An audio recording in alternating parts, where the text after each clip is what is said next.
Greetings and welcome to LGR Oddware, where we're taking a look at hardware and software that is odd, forgotten, and a bit obsolete. And this right here is the Mad Catz Panther XL controller for the PC. And you know, flight sticks aren't oddware. Trackballs are on the edge, but not really. They're still pretty darn useful. But if you combine them together in a late 90s first-person gaming controller thing like this, I think that qualifies. Let's take a closer look.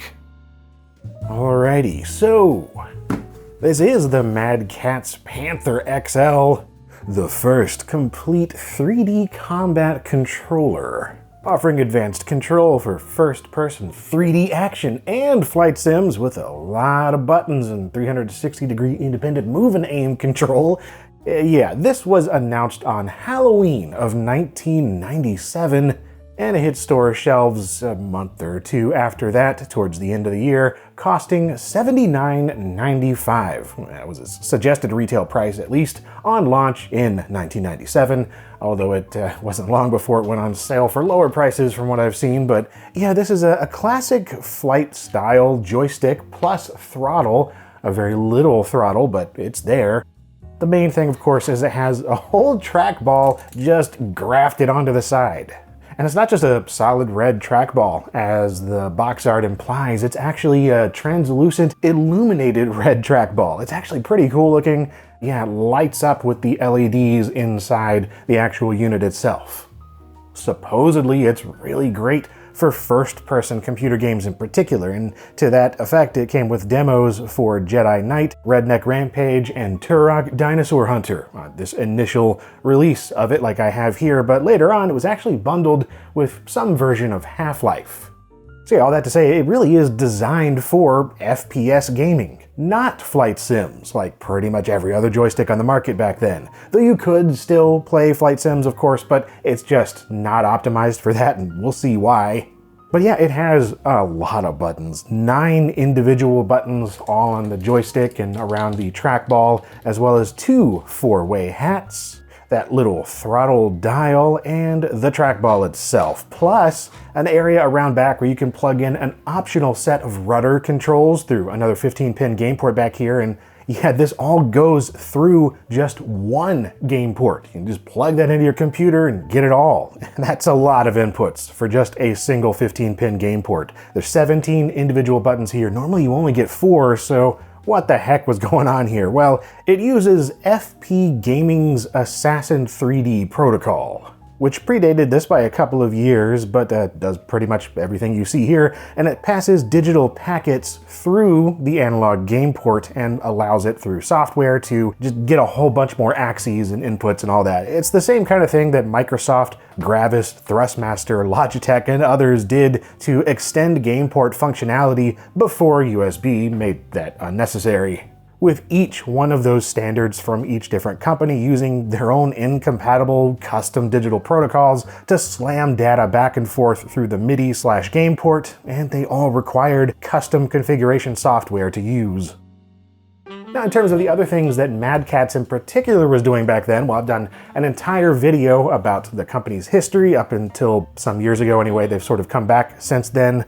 But while they were known primarily for the second-player controllers on consoles, they very much made stuff for PC back then, including the Panther DX, which was just the joystick and throttle on its own, is the same as you see here on the XL, alongside the Panther, which was just a rebadged version of FP Gaming's Assassin 3D product, which is a game port pass-through device, just the trackball that you could plug into, or rather you'd plug the joystick into the trackball and then that into the computer, and yeah, it was just a daisy chaining kind of thing. And then Mad Catz finished out this line of Panther stuff with a blue-balled version for the Sega Dreamcast. I didn't actually know that was a thing until researching for this. Let me know if anybody's ever used one of those. But yeah, I bought mine right here about 6 years ago, and it's only one of maybe 2 or 3 that I've ever seen show up on eBay before. They seem to be very rare beasts. And I might not even know about it at all if I hadn't been introduced to it back in the day by seeing it in the manual for the original Unreal for PC. And of course, those famous, infamous really, John Romero ads in PC gaming magazines back in the day where he's about to make you his customer. The dude was obviously paid to shill for this, but you know, there's a Houston Chronicle article from fall of 1998 that I found where he brought it up, and he brought it up in other interviews several times and other places online, so maybe he could have been a true fan of the product. Though he also stated basically the exact same thing about the Logitech Wingman Warrior in ads for that joystick solution. So, you know, and he's also gone on record saying he was, quote, horrified by these ads. So, you know, John Romero's official endorsement or not, these things really did earn a dedicated cult following over the years. There were some folks that swore by these things. For a while, there was also a guy that was taking these and converting them over to USB and selling them back to folks so they could use them on modern systems easily, and another guy who did optical mods, actually taking a Microsoft IntelliMouse type of thing and swapping the innards so that the trackball didn't rely on wheels anymore. I mean, it did pretty decently in terms of reviews and press coverage and all that, but as much as some may have liked it, there was always the big asterisk in all the reviews just having to dock points due to the overall lack of games support. Because again, it really does rely on Panther XL profiles and an external program to get it to work with DOS games and, you know, some Windows games, really most of them didn't have support for it built in, so kind of your standard fare for oddware really. So let's get this one opened up and hooked up and try it out. Yeah, it was never complete when I got this, so a lot of stuff is missing. We do at least have this quick start guide, which, well, tells you how to quickly start things and play the different games. Each one of them is it's a bit of an ordeal. Not crazy, but it is what it is. Oops, I guess we were supposed to read this first. Here's how to insert our control ball into the socket. Yeah, we'll take a look at that. Oh yeah, almost forgot.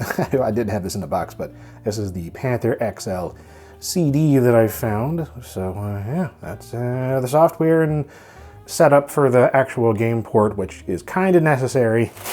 The computer just has no clue what to do with this otherwise. Anyway, yeah, this is the stick itself with our trackball over here. Buttons, lots of buttons. There are 4 of these red ones, 1, 2, 3, 4.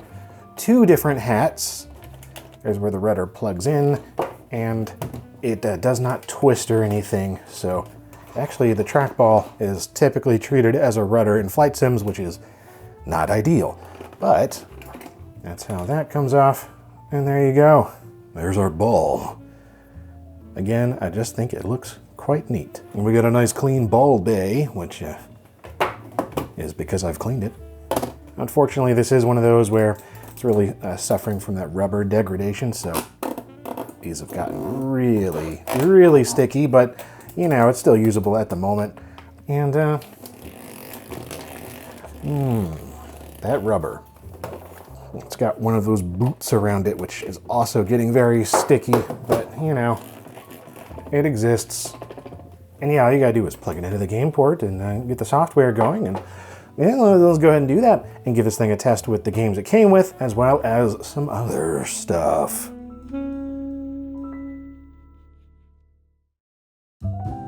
Okay, got the Panther XL plugged into the game port there, and yeah, the LED behind the trackball is powered up. Actually, multiple LEDs. There is a switch along the bottom here to turn that on and off, but I quite like it illuminated.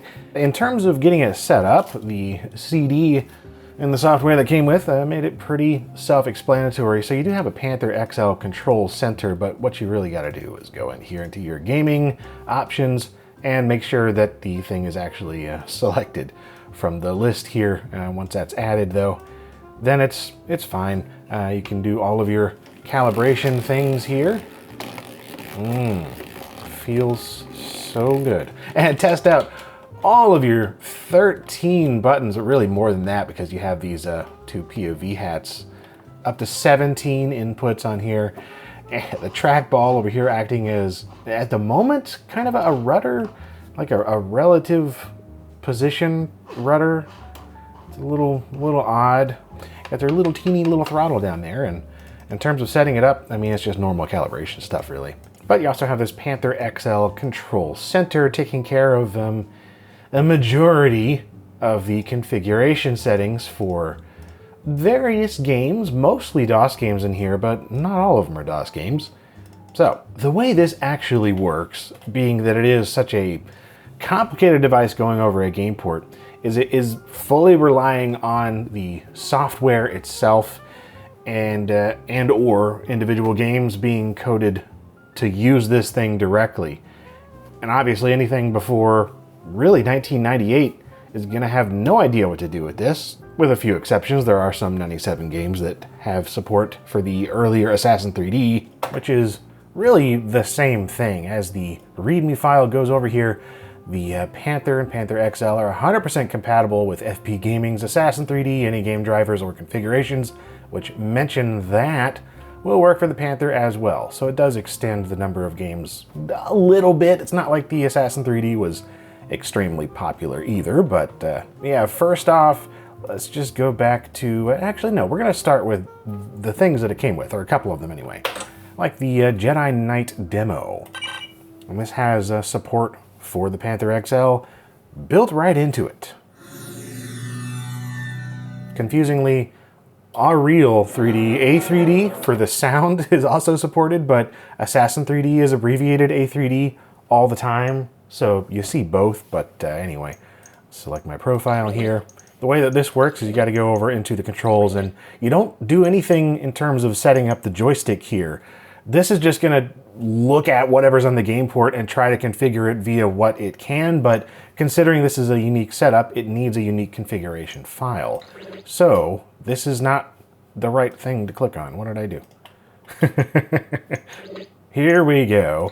You got to go to load configuration and choose FP Gaming Assassin 3D with joystick. So this is one of them that says it's the Assassin 3D, even though it's really going to be working with this because they're the same basic thing. Stay sharp. I shall. So yeah, if you want to use the regular mouse and keyboard, you can still do that, but why would you? We have a Panther XL here.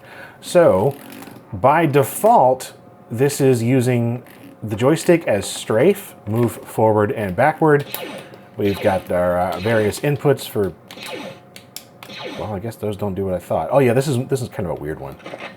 Like switch weapons, everything is put to the hats, but hat right is jump and hat down is, and then our trackball. Oh yes, it is inverted by default, so pushing it forward goes down, pushing it backwards goes up. And that's just how this thing is always configured with every game by default. So unless there's a way to change it in game, it's kind of tricky. You have to go and edit some text files. I'll show a little bit of that later. But I mean, you know, you can either just get used to the inversion or, oh gosh, I'm not used to inversion. Anyway, you can either just straight up get used to it or, you know, try to dig around files until you find the right setting. How do I... yeah, there we go. Ah. Dang it! This hat is very sensitive. Okay. Oops. Again, the inversion. Oh my goodness. There we go. Yeah. All right, now what? Oh, it's probably not a good idea. Oh, nope. Well, anyway, we got a lot more games to go through. So, let's go to the next demo that it came with, which is Turok Dinosaur Hunter 3DFX version. It's sort of a similar thing here. You don't choose keyboard and joystick, you choose keyboard and custom joystick, and then you go into the setup here and choose the Panther XL. Okay, and here you can see all the different things that the different axes will be doing. So, yeah, throttle does nothing, of course. Looking around is that. 3DFX graphics. Such graphics. So, pretty similar setup here. Looking around with the trackball inverted, as usual. You can change that in the options, but I didn't. So, let me get out of this bush and find a weapon.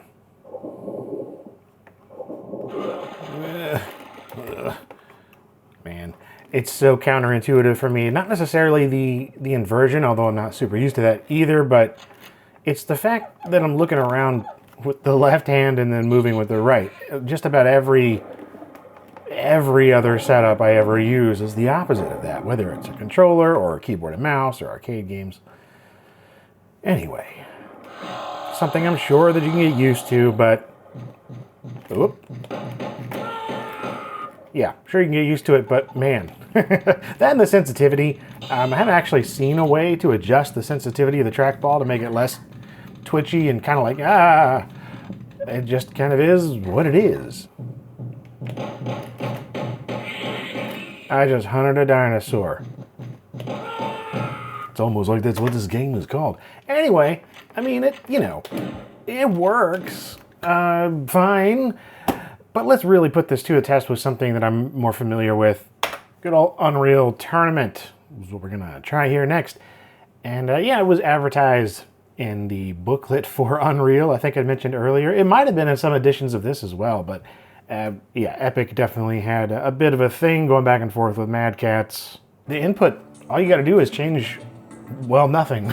You just select joystick and make sure that that's enabled. And I think that's it, if I recall. It just detects this thing. It detects all kinds of different joysticks in the background, and you can change what the X and Y axis do on the stick itself, but you can't adjust like any of this stuff.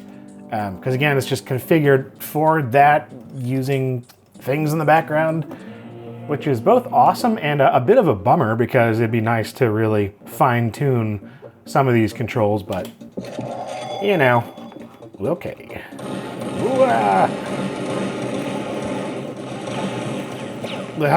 This is such a counterintuitive way for me to play this game because I'm so darn familiar with it with a mouse and keyboard that it feels, oh my goodness, I just missed the Redeemer. At least I killed somebody. It's my natural inclination to want to turn with the joystick because I used to play FPS games with a joystick that way. That's fighting against me as well here. Okay, volatile ammo. But yeah, it's set to strafe by default, and then this turns, which it makes sense. But for me personally, this is the thing. I just want the turning to be with my right hand and the strafing and moving forward and back to be with my left hand. Mouse and keyboard, no.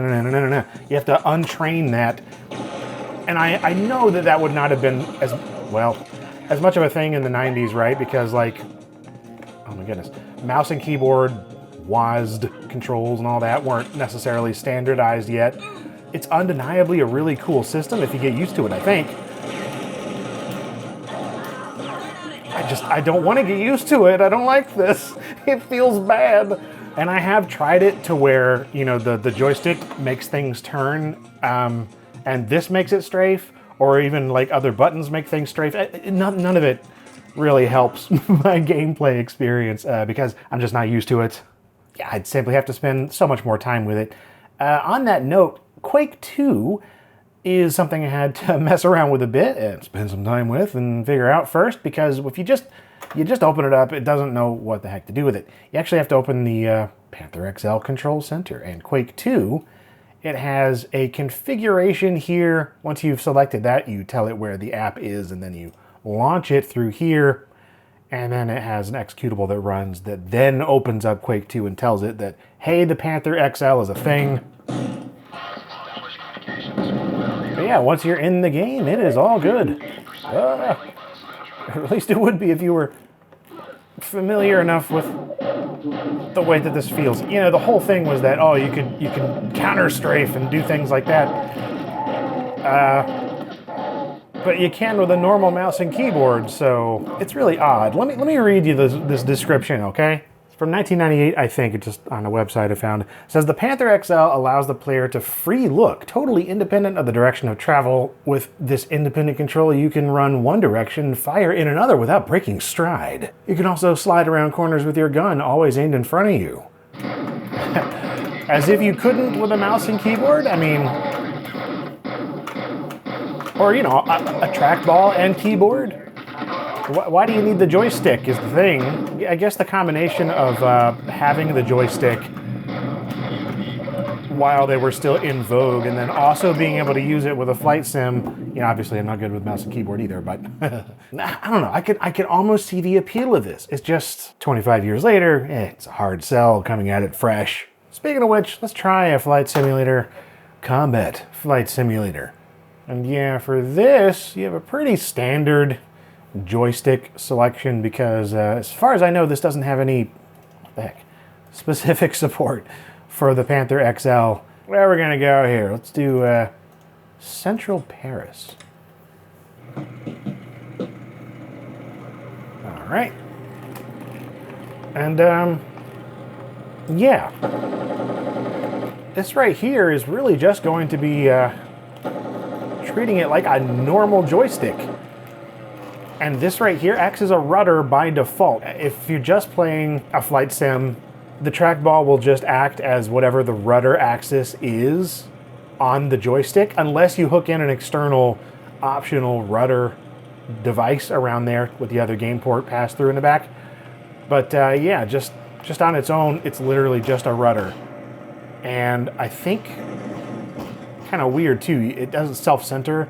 It's just not ideal. The stick doesn't twist for the rudder, it just treats the trackball as it, unless you have a game specifically designed to look for it, which this is not one of them. I don't think they actually started adding support for the Panther XL and Microsoft Flight games until like Flight Simulator 2002. You really want a HOTAS hands-on throttle. If I completely forgot about the throttle there. That's why my plane was going so slow, because you have this dinky little throttle dial, and that's all. Another thing you can give a try though is this mouse emulation program here, which is from the Assassin 3D. So FP Gaming put this together in '97, and this just lets you use the trackball as a trackball, you know, like a rollerball mouse. And then these three buttons here are your left, right, and middle mouse buttons. It actually works pretty decently as a trackball mouse in Windows. The issue is, at least for me, being right-handed, I prefer to use trackballs with my dominant hand. So everything being on the left hand here is just kind of odd, especially due to the way the layout is, with all of the three buttons right up directly above the ball. I prefer to, well, you know, have a trackball where it's more thumb controlled, and then you have your buttons over here. You can't, I mean, I guess you could if I brought it over here, but then I had the whole thing sideways. And so, yeah, in trackball mode, I've ended up going for this two-handed kind of posture anytime I've used it, which is not what you're supposed to do. I mean, I guess you can, whatever. It's fine. Like I said, it's actually a pretty decent trackball mouse. Really no complaints. Good quality sensor and everything in there. So it's just the shape and the layout and the left-handedness and all of it really, except for the actual ball itself being pretty good. I just don't like it as an actual trackball, at least on its own. There are so many better options for that. Really, the only other thing to look at here is the DOS support. I mean, you know, it's showing up under Windows as a joystick, right? You'd think, oh, you can just use it as a joystick. But, well, you will not get any joystick detected, like just as a standard game port joystick with this going. Though you do have the option to enable this XL Plus DOS joystick, and that will get it to work.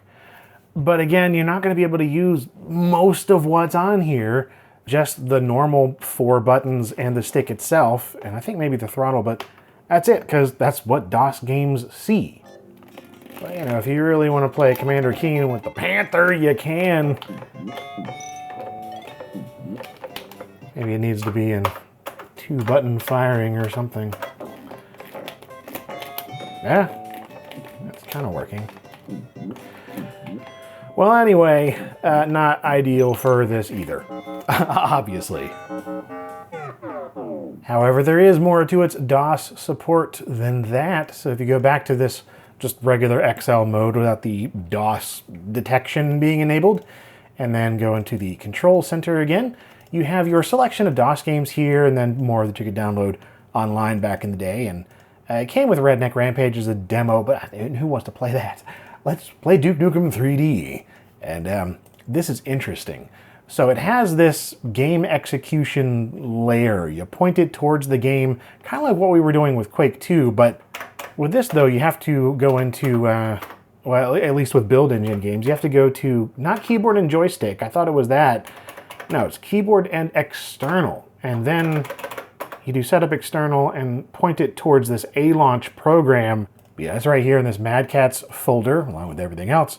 And you have all these INI files for the different games.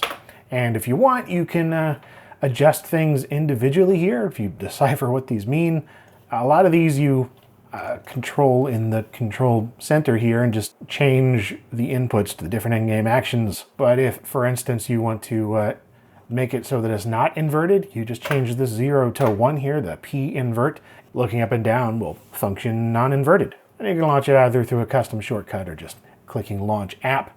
And that A-Launch ran in the background there real quickly, and I don't think it really treats it specifically as a joystick. You can't control it from here. You have to still use a keyboard, but... That's wrong.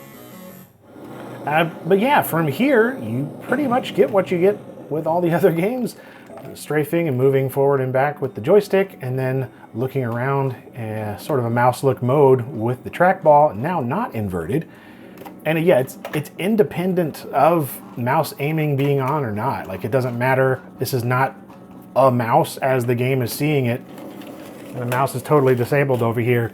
It's just its own separate, independent type of controller. Whoops, got too close there. Oh, I'm still so not used to strafing with the joystick. The combination of playing so many joystick games back in the day and using it to turn instead, and also just decades of keyboard and mousing. So my hands are doing the opposite things. Whatever, I can still kill everything with a trackball. Eventually.